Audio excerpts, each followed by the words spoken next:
देखो अब मैं क्या करता हूं। सर, बढ़ती महंगाई और घटती कमाई के चलते आज देश को आधार कार्ड की नहीं उधार कार्ड की जरूरत पड़ रही है। देश के आम आदमी को उधार कार्ड की जरूरत है। जनता माफ नहीं करेगी। और सर, आज इस बहस को सुन रहे भारत देश के करोड़ों लोगों को मैं कहना चाहूंगा कि यह सरकार आप सबको गरीब कर रही है। गरीब सिर्फ वो नहीं सर जो सड़क पे कटोरा लेकर भीख मांग रहा है, हम सब गरीब हो रहे हैं।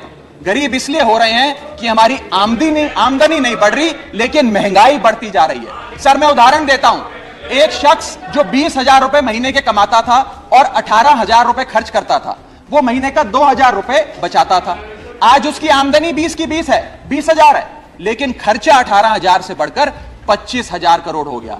यानी कि 20,000 की आमदनी, 25,000 का खर्च, 5,000 रुपए की नुकसान का खामियाजा का कर्जा देश का एक एक आदमी भुगत रहा है। बात तो सही है। दौड़ना तो पड़ता है। और मैं बताना चाहूंगा, सुनिए मेरी बात ध्यान से।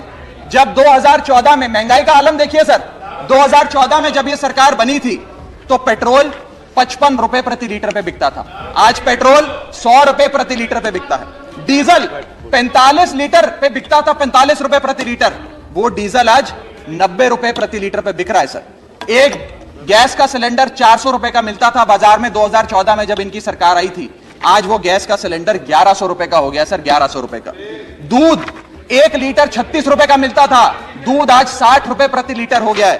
और सर, सीएनजी 40 रुपए प्रति यूनिट प्रति केजी मिला करती थी, आज वो सीएनजी 80 रुपए प्रति यूनिट मिलती है सर। सर, इस देश में जब प्याज के दाम 100 रुपए प्रति केजी के ऊपर हो गए और इस सदन में हंगामा हुआ तो माननीय वित्त मंत्री जी ने कहा कि मैं प्याज नहीं खाती, तो मुझे उनके भाव से, प्याज की कीमतों से कुछ लेना देना नहीं है। ये मेरा विश्वास है सर कि माननीय वित्त मंत्री जी आटा, चावल, दाल, दूध, दही, पनीर तो अवश्य खाती होंगी, क्योंकि इन सब के भाव बढ़ गए।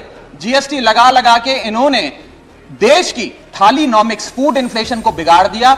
आटा, दाल, चावल, दूध, दही, सबके रेट आज स्काई रॉकेटिंग है सर, आसमान छू रहे हैं। और भारत की फूड इन्फ्लेशन 10% से लेकर 17% के बीच पूरे वित्तीय वर्ष में मंडरा रही है। ये हालात हैं सर भारत की थालीनॉमिक्स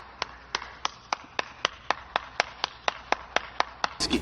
मैं बताना चाहूंगा सर कि इस सरकार ने अमीरों को अमीर और गरीबों को गरीब करने का काम किया।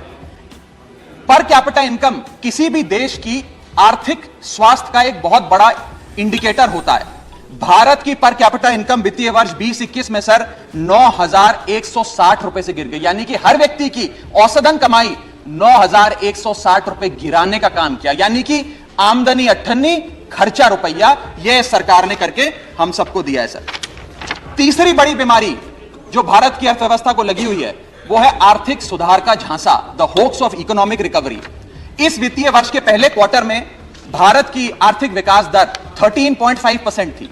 दूसरा क्वार्टर आते आते, जिसे फेस्टिवल क्वार्टर कहते हैं, जिसमें बड़े बड़े त्योहार आते हैं, जिसमें खपत भी बढ़ती है, उत्पादन भी बढ़ता है, मांग भी बढ़ती है, उस क्वार्टर में आर्थिक विकास दर 13.5% क्वार्टर 1 के मुकाबले गिरकर 6.3% पे आ गई सर, यानी कि आधी हो गई।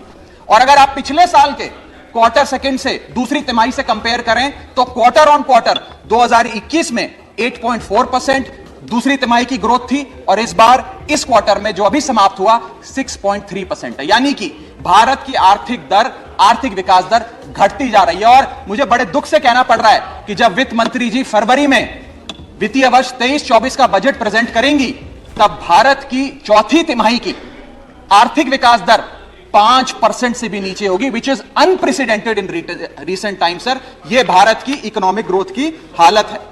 और यह वर्ष तो जो बीत गया, इस वर्ष तो आपने आर्थिक जो विकास दर था उसकी ऐसी तैसी कर दी। अगले साल के आर्थिक विकास दर के आंकड़े सुनिए। सरकार चाहती है हम 8% पे आगे बढ़ें। वर्ल्ड बैंक कहता है वित्तीय वर्ष 23-24 में हम मात्र 6% पे ग्रो करेंगे। क्रिसिल कहता है हम 6% पे ग्रो करेंगे। ओईसीडी कहता है हम 5.7% पे ग्रो करेंगे। गोल्डमैन सैक्स कहता है हम 5.3% पे ग्रो करेंगे। और आईएमएफ कहता है हम 5.1% पे ग्रो करेंगे। यानी कि भारत की अर्थव्यवस्था में ऊपर जाने की बजाय हमारी व्यवस्था नीचे आ रही है सर। चौथी और एक बड़ी बीमारी जो भारत की अर्थव्यवस्था को लगी है वो है द डेट क्राइसिस। भारत सरकार की देनदारी, भारत सरकार पे चढ़ा बहुत बड़ा कर्ज। सर 1947 से लेकर 2014 तक, यानी कि इन 67 सालों में कई पार्टियों की सरकारें नहीं, केंद्र में कई पार्टियों ने शासन किया। इन 67 सालों में तमाम पार्टियों की सरकारों ने मिलकर कुल कर्जा 55 लाख करोड़ का लिया था और बीते 8 सालों में 2014 से 2022 में इस बीजेपी की सरकार ने कुल कर्जा 85 लाख करोड़ रुपए लिया। यानी कि एक तरफ 67 सालों का, बीते 67 सालों का 55 लाख करोड़ का कर्जा और इस सरकार ने अकेले 8 सालों में 85 लाख करोड़ रुपए का कर्जा ले लिया। मैं पूछना चाहता हूं इनसे कि ये तो मुफ्त की रेवड़ी भी नहीं बांटते, ये तो मुफ्त की रेवड़ी में भी विश्वास नहीं रखते, तो फिर इनका कर्जा इतना कैसे बढ़ता जा रहा है? ये पैसा जा कहां रहा है, किसकी जेब में जा रहा है?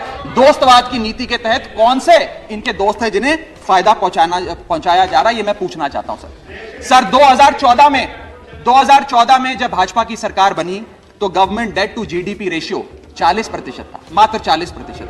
आज government debt to GDP ratio इस देश में 90% छू रहा है सर, 90%। और इस देश की डेट की स्थिति बढ़ाकर 1,55,000 करोड़ का 1,55,000 करोड़ का कुल कर्जा इस देश ने लिया सर। पांचवी बीमारी जो भारत की अर्थव्यवस्था को लगी हुई है, पांचवा बड़ा रोग, किसानों का संकट। सर मैं बताना चाहूंगा कि बड़े बड़े उद्योगपतियों के, अपने दोस्तों के बड़े बड़े लोन्स इन लोगों ने माफ कर दिए, लेकिन भारत देश के किसान की जो कर्जा था, जो डेट था, वो पिछले 8 सालों में 53% बढ़ा है, कम नहीं हुआ सर, 53% इंक्रीज हुआ है, जिसके चलते आज एवरेज फार्मर डेट, पर फार्मर डेट इस देश की 74,000 रुपए, यानी कि 74,000 रुपए का कर्जा आज देश के हर किसान के सर पर है सर। अगर किसान अपना कर्ज का भुगतान नहीं करता तो उसके नाम के नोटिस चिपकाकर किसान की बदनामी करती है यह सरकार, और बड़े बड़े उद्योगपति जो लाखों करोड़ रुपए डकार गए उन्हें बिजनेस क्लास में बिठा के देश से रवाना करती है सर ये सरकार। सर आज हमारा देश का अन्नदाता, देश का किसान जो हमारा पेट भरता है, जो हमें खाना देता है सर, आज वो जहर खाने को मजबूर हो गया है। एनसीआरबी का डेटा बताता है कि वित्तीय वर्ष 21-22 में 10,851 किसानों ने आत्महत्या करी। यानी कि इस देश में औसत रोज के 30 किसान आत्महत्याओं की आती है, 30 किसान रोज इस देश में आत्महत्या कर रहे हैं। हम आजादी का अमृत महोत्सव मना रहे हैं and 30 farmers per day in this country commit suicide sir. मैं अपने ट्रेजरी बेंचेस पे बैठे मित्रों को यह भी कहना चाहूंगा कि किसान भोला है, भुलक्कड़ नहीं है। वो ये नहीं भूला कि 1 साल आपने उसे खुले आसमान में सड़कों पे आंदोलन करने के लिए उतारा था, जिसमें 800 से ज्यादा किसानों की शहादत हुई सर। और सर किसानों के बारे में मैं एक आपको बड़ी महत्वपूर्ण जानकारी देना चाहता हूं। किसानों की आय दुगनी करने का वादा सरकार ने किया था कि हम बढ़ाएंगे और दुगनी करेंगे। आय दुगनी करना तो छोड़ दीजिए, स्टैंडिंग कमेटी ऑन एग्रीकल्चर की रिपोर्ट बताती है कि 4 से ज्यादा राज्यों में आय बढ़ाना तो दूर, 30% किसानों की आय घट गई।